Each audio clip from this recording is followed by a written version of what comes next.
Dans une petite ville entourée de collines verdoyantes, vivait un jeune garçon, nommé Francis. Comme beaucoup de son âge, il rêvait d'une grande vie, devenir quelqu'un, accomplir quelque chose d'exceptionnel, laisser une trace dans le monde. Chaque soir, il s'allongeait sur son lit, son téléphone serré dans les mains. Il enchaînait des vidéos de motivation, les musiques épiques, les voix puissantes qui criaient « Tu peux le faire ». Tout cela l'électrisait.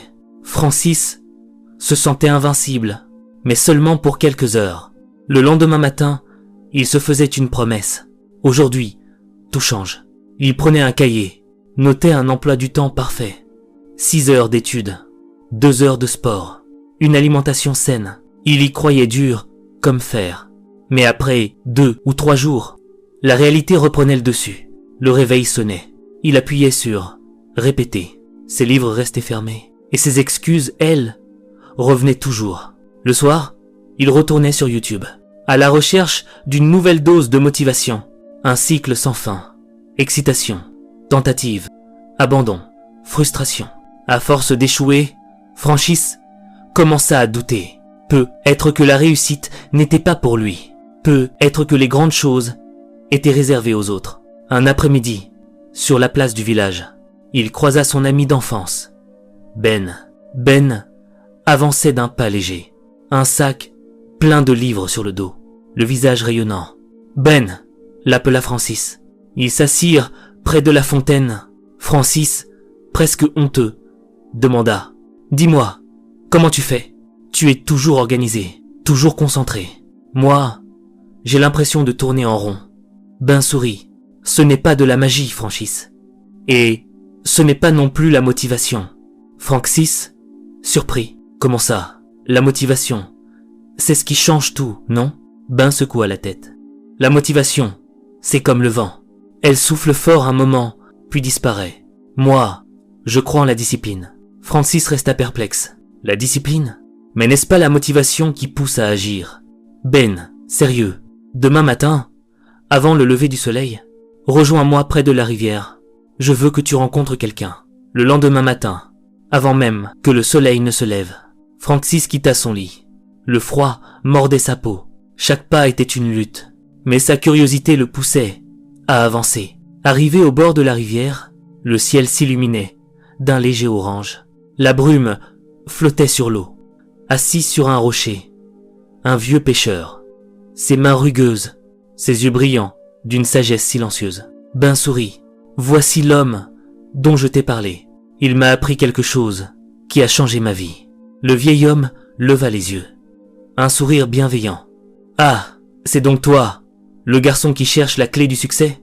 Francis baissa la tête. « Oui, monsieur.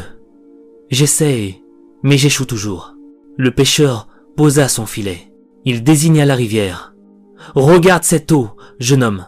Chaque jour, je viens ici. Qu'il pleuve, qu'il vente, qu'il neige, je lance mon filet. Parfois j'attrape beaucoup, parfois un peu, parfois rien. Mais je reviens toujours. » Francis fronça les sourcils. « Parce que vous aimez pêcher ?» Le vieux rit doucement. « Non, mon fils, parce que c'est ma responsabilité. Si je ne venais que lorsque j'en ai envie, ma famille mourrait de faim. Je ne compte pas sur la motivation. Je crois en la discipline. » Un silence. Le murmure de la rivière, puis sa voix résonna de nouveau. « La motivation, c'est comme un éclair dans la nuit. Elle illumine tout un instant, puis s'éteint. La discipline, elle, est comme une lampe à huile. Elle n'éclaire pas très loin. Mais si tu l'entretiens, elle brille chaque jour. » Francis resta pensif. Le pêcheur montra un bosquet. « Connais-tu l'histoire du bambou ?»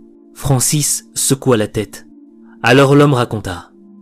Un fermier planta une graine de bambou. Chaque jour, il l'arrosait. Chaque jour, il veillait sur elle. 1 an passa. Rien. 2 ans. Toujours rien. 3 ans. Le sol restait nu. Les voisins se moquaient. « Tu perds ton temps. » Mais le fermier continua. 4 années entières. Toujours rien. Puis, la 5e année, la terre s'ouvrit. Une tige apparut. Et en 6 semaines seulement, le bambou atteignit 30 mètres de haut. Francis ouvrit de grands yeux. « Mais pourquoi si longtemps ?» Le pêcheur sourit. « Parce qu'il poussait ses racines. Pendant 4 ans, Il bâtissait en silence les fondations de sa grandeur. Sans racines, la discipline, c'est pareil. Un travail caché, invisible, que personne ne voit. Mais un jour, le monde verra ta force. Ces paroles frappèrent Francis en plein cœur. Toute sa vie, il avait attendu le grand déclic. Mais il comprit. Ce déclic n'était qu'une illusion. Il murmura. « Alors, ce n'est pas la motivation que je dois chercher ?» Le pêcheur hocha la tête. « Non. Cherche la discipline. Fais les petites choses, même quand tu n'en as pas envie. Un jour, tu verras ton propre bambou s'élever vers le ciel. » Ben posa sa main sur l'épaule de son ami. « Tu vois, c'est ainsi que moi aussi j'ai changé. » Francis s'inspira profondément. Une décision naissait en lui. Le lendemain matin, le réveil sonna. Tout son corps criait « Rendors-toi !» Mais il se leva. Ce jour-là, rien d'extraordinaire. Il étudia 1 heure, courut 15 minutes, rangea sa chambre. Mais pour lui, c'était une victoire. Le 2e jour, il continua. Le 3e aussi. Parfois, il trébuchait. Parfois, il doutait. Mais à chaque fois, il se souvenait du bambou. Les mois passèrent. Ses amis l'invitaient. « Viens, on sort !» Mais il répondait calmement. « Pas ce soir. J'ai promis quelque chose à moi-même. » Il riait. « Depuis quand tu es devenu si sérieux ?» Mais lui tenait bon. L'hiver arriva. Le froid gelait les rues. La neige recouvrait tout. Son lit l'appelait, mais il se souvenait du pêcheur. « Je viens chaque jour, qu'il pleuve ou qu'il neige. » Alors il sortit courir dans la neige. Ses pas crissaient sur le sol blanc. Son souffle formait des nuages glacés. Ce fut difficile, mais aussi libérateur. Un jour, il échoua à un examen. La douleur fut immense. Il pensa, peut être que la discipline ne change rien. Mais en rentrant, il rouvrit son cahier. Il continua. Les années passèrent. Petit à petit, les habitudes de Francis devinrent des piliers solides. Il lisait mieux, comprenait plus vite. Son corps était fort, son esprit clair. Il n'était plus le garçon hésitant. Il était devenu un homme respecté. Les jeunes venaient lui demander « Quel est ton secret ?» Et il souriait. Aucun secret. Juste la discipline. Faire les petites choses.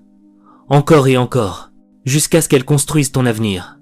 Un jour, au bord de la rivière, Francis retrouva le vieux pêcheur.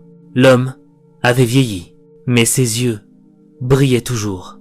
Alors, garçon, as-tu trouvé ton bambou ? Francis s'inclina. Oui, grand-père. Grâce à vous, j'ai compris que le succès n'est pas un coup d'éclat, mais une flamme qui brûle chaque jour. Le vieil homme sourit, fier. Alors transmets cette leçon, pour que d'autres ne se perdent pas dans l'illusion de la motivation. Et c'est ce que fit Francis. À son tour, il devint une source d'inspiration. Toujours le même message. La motivation est un éclair. La discipline est un feu. Et c'est ce feu qui bâtit ton avenir. L'histoire de Francis nous enseigne une vérité simple. La réussite ne vient pas de la chance, ni d'une motivation passagère. Elle naît de petites actions, répétées chaque jour, avec patience, avec persévérance, comme le bambou qui prend des années à grandir sous terre avant de jaillir vers le ciel. Nous aussi devons bâtir nos racines dans l'ombre, car un jour, sans prévenir, le monde verra la hauteur que nous aurons atteinte.